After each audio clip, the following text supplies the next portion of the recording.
The FN-49 rifle was beautifully made and of the best materials, but this is a gun that had a very short service life. The Fabrique Nationale SA49 rifle, semi-automatic rifle that was developed actually before World War II. Dieudonné Saïve, who was a brilliant arms designer, he started working on this back in the 30s as a recoil-operated rifle.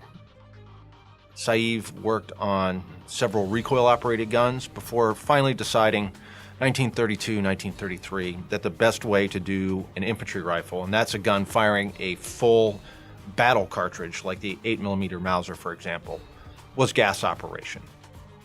So once he moved into gas operation, by 1936, he had a rifle design. It was patented, and in 1937, it just became known as the self-loading rifle. Development continued until events overcame the country of Belgium.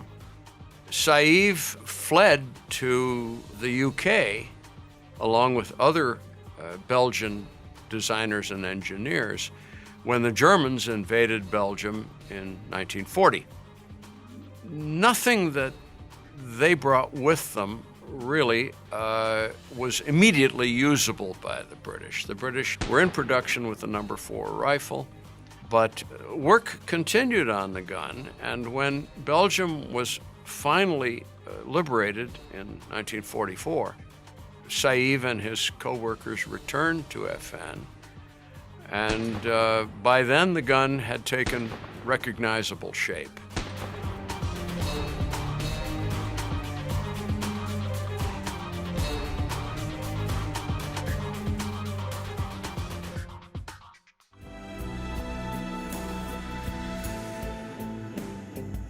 In this immediate post-World War II era, not a lot of countries are actually looking for new infantry rifles. You had the Soviet bloc, they'll give you all the Mosin Nagants you want. And then you had the Western Allies. And the United States military was very happy with its U.S. rifle caliber 30 M1. And so the market for these guns ended up being some of the South American countries in particular. FN decided we're going to market this to those countries that really don't want to be aligned one way or the other. So their big market was to Venezuela, and this was followed up by a large order with Egypt. And then the Belgians themselves, the selective fire version that the Belgians come up with, this also goes over to the Argentinians.